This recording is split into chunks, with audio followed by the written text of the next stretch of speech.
Easy ഓർക്കിഡ്സിലെ ഒരു പുതിയ വീഡിയോയിലേക്ക് സ്വാഗതം. ഞാൻ നഫീസ റഹ്മത്തുള്ള. ഇന്നത്തെ നമ്മുടെ വീഡിയോ, എപ്പോഴും പ്ലാന്റ്സുകൾക്ക് നമ്മൾ മെഡിസിൻ കൊടുക്കുമ്പോൾ കൃത്യമായ അളവിൽ കൊടുക്കണം. കൂടുകയോ കുറയുകയോ ചെയ്യരുത്. കൃത്യമായ അളവുണ്ടായാലാണ് ആ പ്ലാന്റ്സിന് നമ്മൾ ഉദ്ദേശിക്കുന്ന ഫലം കിട്ടുകയുള്ളൂ. അപ്പോൾ അതെങ്ങനെ എടുക്കാം എന്നുള്ളതാണ് ഇന്നത്തെ വീഡിയോയിലേക്ക് പോവാം. നമ്മൾ ഇപ്പോൾ ഇവിടെ ഈസി ഓർക്കിഡ്സിൽ ഫാമിൽ കൊടുക്കുമ്പോൾ നമ്മൾ ഗ്രാം കണക്കാക്കാൻ വേണ്ടി ഇതുപോലത്തെ വെയ്റ്റിംഗ് മെഷീനിൽ നമ്മൾ നോക്കും. അപ്പോൾ 5 ഗ്രാം വെച്ചാൽ 5 ഗ്രാം, 2 ഗ്രാം വെച്ചാൽ 2 ഗ്രാം, അങ്ങനെ ഇതിൽ വെയിറ്റ് നോക്കിയിട്ടാണ് നമ്മൾ സ്പ്രേ ചെയ്യാറ്.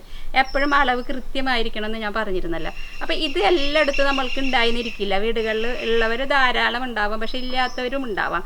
അപ്പോൾ അതെങ്ങനെ നമ്മൾക്കൊരു ഒരു കണക്കാക്കാം നമുക്ക് എന്നതിനെ പറ്റിയാണ് ഞാൻ പറയുന്നത്. ഇതിൻ്റെ മുൻപത്തെ വീഡിയോയിൽ ഞാൻ കാൽസ്യം നൈട്രേറ്റ് നമ്മുടെ പ്ലാന്റ്സുകൾക്ക് കൊടുക്കണം എന്ന് പറഞ്ഞിരുന്നു. അപ്പോൾ അത് നോക്കി ഇതൊരു ഇതുപോലെയാണ്, മണി പോലത്തെ ഒരു മെഡിസിനാണ്. മണി പോലെയാണ് കണ്ട ഈ മെഡിസിൻ. അപ്പോൾ അത് 5 ഗ്രാമാണ്. ഇതൊരു ലിറ്ററിൽ വേണ്ട, ഗ്രാമാണ് വേണ്ട. അപ്പോൾ ആ ഗ്രാം എങ്ങനെ നമുക്ക് കണക്കാക്കാമെന്ന് നോക്കാം. ഇത് 5 ഗ്രാമാണ് കേട്ടോ. ഓക്കെ, അപ്പോൾ ഇത് നമ്മൾക്ക് എങ്ങനെ, ഇതില്ല മെഷീൻ നമ്മളുടെ കയ്യിൽ വീട്ടിലില്ലെങ്കിൽ എങ്ങനെ ചെറിയൊരളവ് പാത്രം ഉപയോഗിക്കാമെന്ന് ഞാൻ പറയാം. നമ്മളിതാ സാധാരണ വീടുകളിൽ ഉപയോഗിക്കുന്ന തീപ്പെട്ടി ഉണ്ടല്ലോ, ആ തീപ്പെട്ടിയുടെ ഈ ഉള്ളിലത്തെ ഈ ബോക്സ് എടുക്കുക.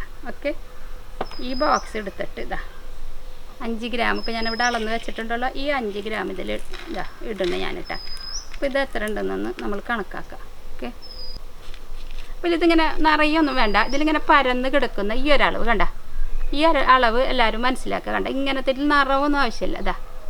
ഇത്രയാണ് അളവ് വരുന്നത്, 5 ഗ്രാം. മിറാക്കിൾ ഗ്രോ അല്ലെങ്കിൽ ഗ്രീൻ കയർ 30-10-10 നമ്മൾ ഗ്രോക്ക് കൊടുക്കുന്ന മെഡിസിൻ 1 ലിറ്റർ വാട്ടറിൽ 2 ഗ്രാമാണ് നമ്മൾ ഉപയോഗിക്കുന്നത്. അപ്പോൾ ആ 2 ഗ്രാം എങ്ങനെയാണ് ഒരു സ്പൂണിൽ അളവെടുക്കുക എന്ന് കാണാം.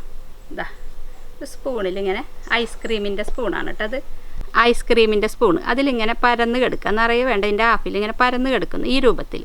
ഇതപ്പോൾ 2 ഗ്രാമായി. ഫ്ലവറിന് സ്പ്രേ ചെയ്യുന്ന മിറാക്കിൾ 20. ഓക്കെ, അപ്പോൾ ഇത് എങ്ങനെയാണെന്ന് നോക്കാം നമുക്ക്. ഇതും വേണ്ടത് 1 ലിറ്ററിൽ 2 ഗ്രാം തന്നെയാണ് വേണ്ടത്. അതും സെയിം തന്നെ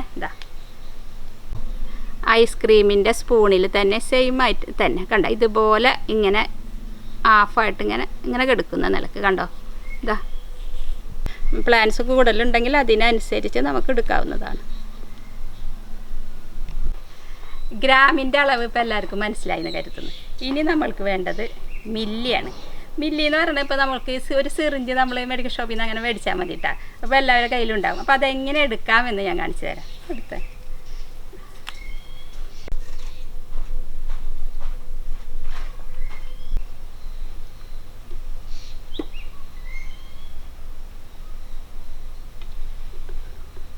ഇവിടെ 2 മില്ലി വന്നിട്ടുണ്ട്. അപ്പോൾ അത് നോക്കാം. അപ്പോൾ ഞാൻ എടുത്തത് സുഡാമോണാസാണ്.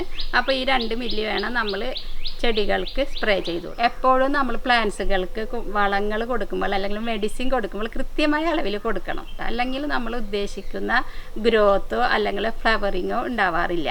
അപ്പോൾ അത് എന്നോട് പലരും പറഞ്ഞിരുന്നു. ഞങ്ങളെല്ലാം കൃത്യമായ ആഴ്ചയിൽ 2 പ്രാവശ്യം ഗ്രോയുടെ കൊടുക്കുന്നുണ്ട്, ഫ്ലവറിങ്ങിൻ്റെ കൊടുക്കുന്നുണ്ട്, പക്ഷെ ഫ്ലവർ ചെയ്യുന്നില്ല അല്ലെങ്കിൽ ഗ്രോത്ത് അത്ര കാണാനില്ല എന്ന് പറഞ്ഞിരുന്നു. അപ്പോൾ അതുകൊണ്ടാണ് ഞാൻ ഈ വീഡിയോ ഇടാമെന്ന് കരുതിയത്. ഓക്കെ, അപ്പോൾ എല്ലാവർക്കും മനസ്സിലായിട്ടുണ്ടാവും എന്ന് കരുതുന്നു. ഇന്നത്തെ വീഡിയോ എല്ലാവർക്കും മനസ്സിലായെന്നും ഉപകാരപ്പെടുമെന്നും ഞാൻ കരുതുന്നു. അടുത്ത വീഡിയോയിൽ കാണാം.